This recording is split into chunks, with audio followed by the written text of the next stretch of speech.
ya se pone que va de folio posterior derecho a folio posterior derecho.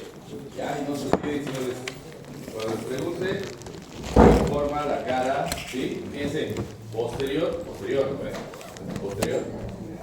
Posterior es interna, el orificio de la vena cava, la cintilla, longitudinal de la cara, anterior y externa, esta cintilla, para así folio.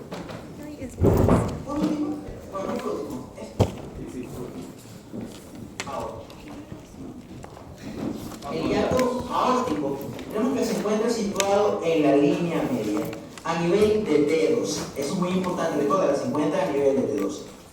Se encuentra también posterior al hiato esofágico. Este hiato aórtico se encuentra rodeado por fibras musculares que convergen de los pilares principales derecho e izquierdo. Por este hiato aórtico no solo va a pasar la aorta, sino que también el conducto torácico, un gran vaso linfático de gran importancia. Este conducto torácico viene a desembocar en el ángulo túbulo subclavio izquierdo. Luego tenemos el hiato esofágico. Este hiato esofágico se encuentra también en la línea media, pero ligeramente orientado hacia la izquierda. Se encuentra a nivel de T10. Por este hiato esofágico no solo penetra el esófago, aquí en esta imagen se puede apreciar dos filetes nerviosos que corresponden a los nervios vagos, el izquierdo que es anterior y el derecho que es posterior. Luego tenemos al hiato de la vena cava inferior. Este hiato de la vena cava inferior se encuentra situado en el espesor del centro frénico. Se encuentra a nivel de T8.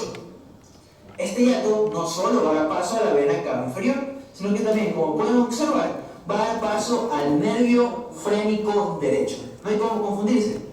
La vena cava inferior siempre va a estar del lado derecho, por ende el nervio frénico derecho es el que va a penetrar junto a ella. Luego, no de menor importancia, sino que son menos apreciables. Comenzando por los hiatos del gran simpático, que lo pueden observar en su pantalla, que estoy señalando con el cursor. Esto es lo que les decía, ¿no ves? Lo que Rey les decía, que por fuera del pilar posterior pasan los ganglios de la cadena simpática. Entonces ellos bajan por ahí junto con el esplácnico menor, acompañan al psoas. Este hiato del gran simpático generalmente se encuentra a nivel de L1, aunque puede variar, ¿no? Los niveles no son tan importantes, digamos. ¿Ya? Por este hiato del gran simpático se encuentra medial o en el espesor de los pilares accesorios del diafragma. Luego tenemos a las venas ácido mayor y menor, que no puedo conseguir una imagen en la que se pueda observar cómo estas venas penetran en el diafragma, pero las voy a explicar.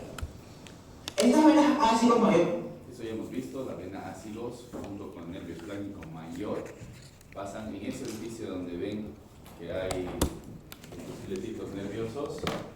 Ya en este está representando el esplácnico menor, pero en su mayoría pasa por aquí. Entonces, el esplácnico mayor, vena ácidos, solo la vena ácidos solo pasa por la derecha, no hay vena ácidos hacia la izquierda. ¿Ya? Por si acaso. que fue el que mencioné anteriormente, este es Este sí.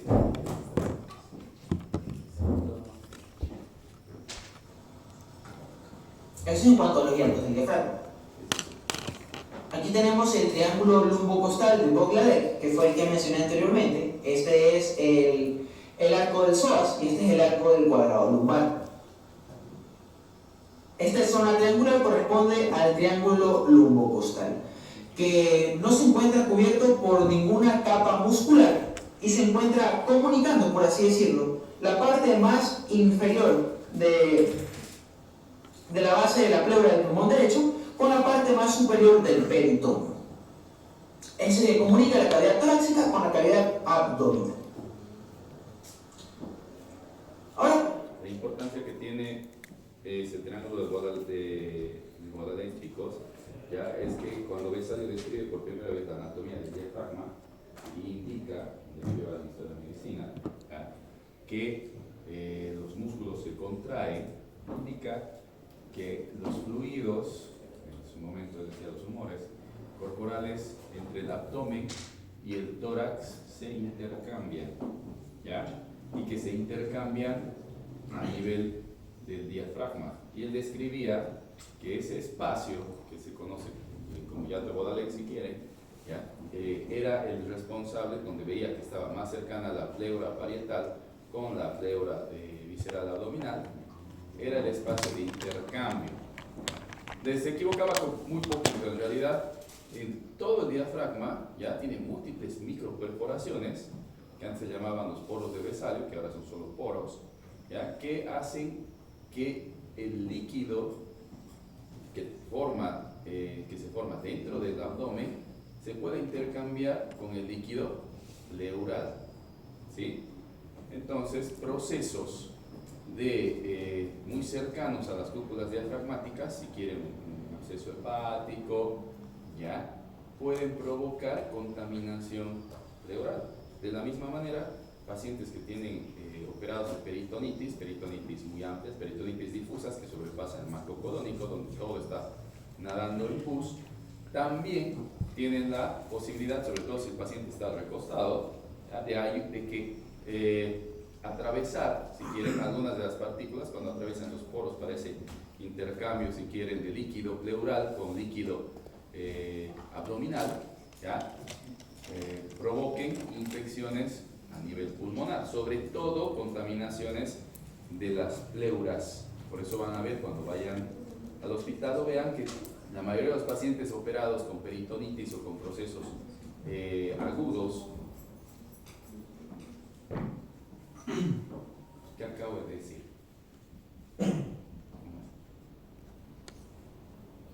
Explícame.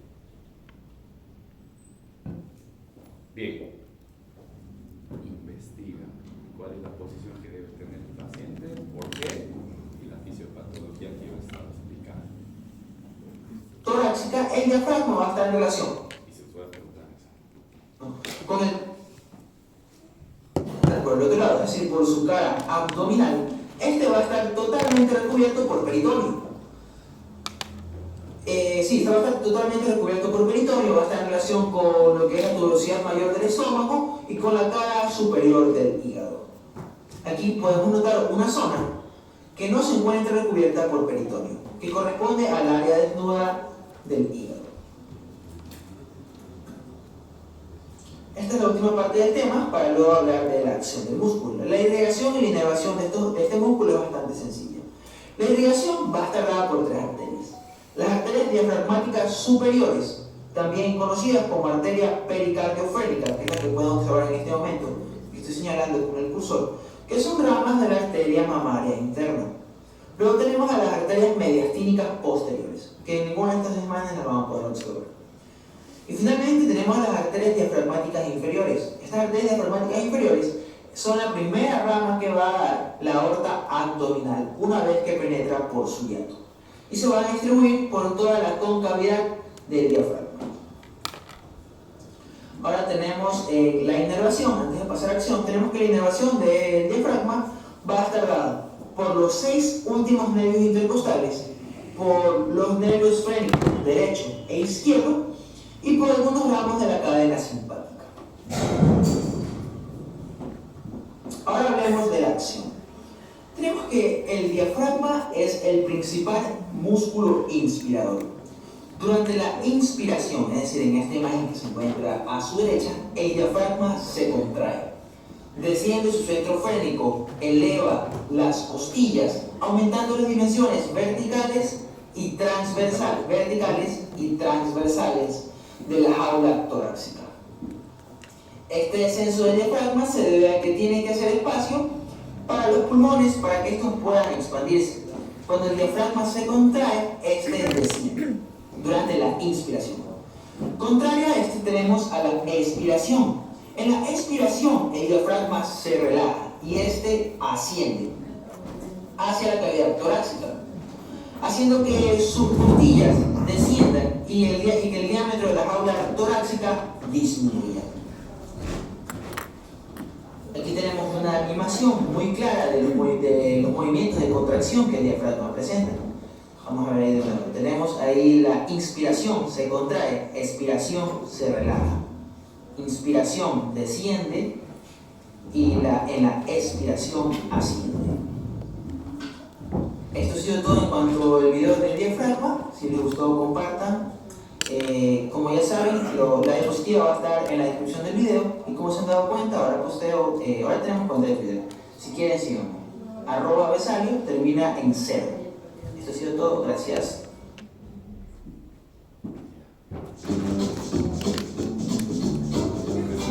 Vamos a hablar del diafragma. El diafragma es una hoja de músculo y tendón en forma de cúpula que juega un papel vital en el proceso de respiración. De hecho, es el principal músculo. Fíjense cómo ahí están bien acomodados, fíjense. L1, L2, L3 están sus pilares, ¿ya? La forma que tiene cúpula. No se notan tantos ejercicios. Músculo respiratorio. Un poquito de fisiología.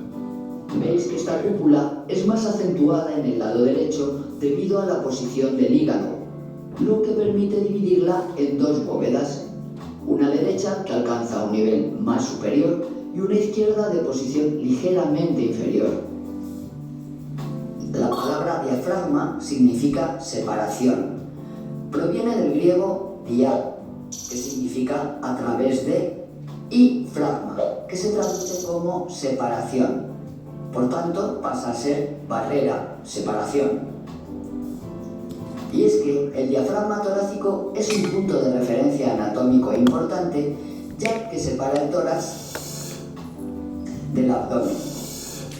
No obstante, existen estos tres orificios que permiten el tránsito entre el tórax y el abdomen, de la vena cava inferior, la aorta, el esófago y de algunos elementos vasculares y nerviosos de menor calibre.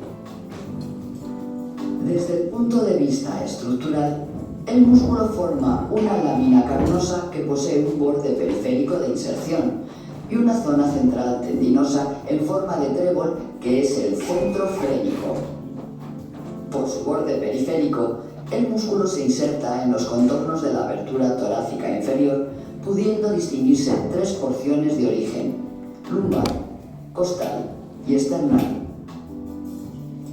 En la porción lumbar se distinguen estas dos masas tendinosas que se denominan los pilares del diafragma. El pilar derecho se extiende hasta la tercera vértebra lumbar. El izquierdo solo llega hasta la segunda.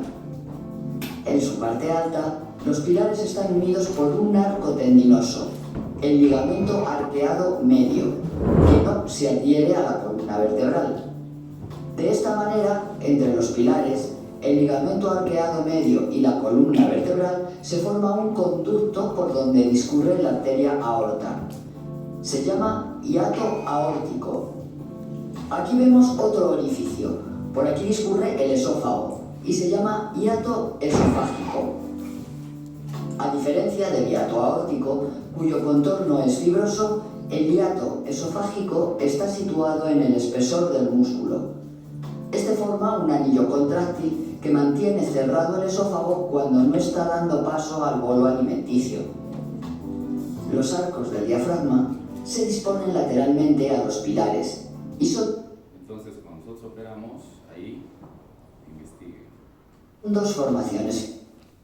Así que investiguen qué se hace. Ahora hay que investigar cardioanatomía de Heller y qué procedimiento se hace anatómico con los pilares del diafragma para mejorar la apertura esofágica. Fibrosas en forma de arco, una interna que es el ligamento arqueado medial y que genera un arco sobre el músculo psoas, y otra formación fibrosa externa, el ligamento arqueado lateral, que es el arco sobre el cuadrado lumbar. La porción costal se origina en la cara profunda de las 6 últimas costillas y cartílagos costales, donde se interdigitan con las inserciones del músculo transverso del abdomen. Desde ese origen, las fibras se dirigen a los márgenes anterior y lateral del centro tendinoso. Y nos queda la porción esternal, que constituye la parte más anterior del diafragma. Las fibras se originan en la cara profunda de la apófisis sifoides y acaban en el sector más anterior del centro tendinoso o centro frénico. El centro frénico es una lámina fibrosa de gran consistencia y de aspecto nacarado, en cuya periferia acaban las fibras musculares del diafragma. Notar que hay un tercer orificio para el paso de la vena cava. Es el orificio de la vena cava inferior. Por tanto, existen tres orificios mayores: el aórtico, el esofágico y el de la vena cava. Vamos a ver sus funciones y mecanismos de acción. Es el músculo más importante de la respiración, ya que contribuye a aumentar todos los diámetros de la caja torácica.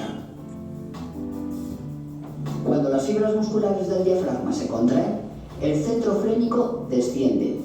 De este modo, el diámetro vertical del tórax aumenta, pero la presencia de la masa de las vísceras abdominales limita en este descenso del centro frénico.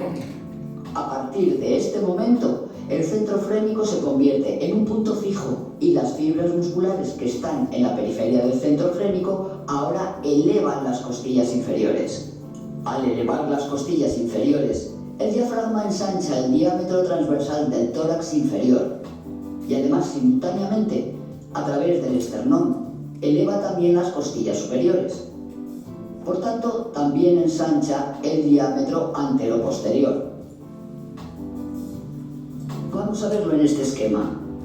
Este arco es una fibra muscular del diafragma, donde esta parte blanca es el centro frénico, que hemos dicho que ya no puede bajar más debido a las vísceras abdominales.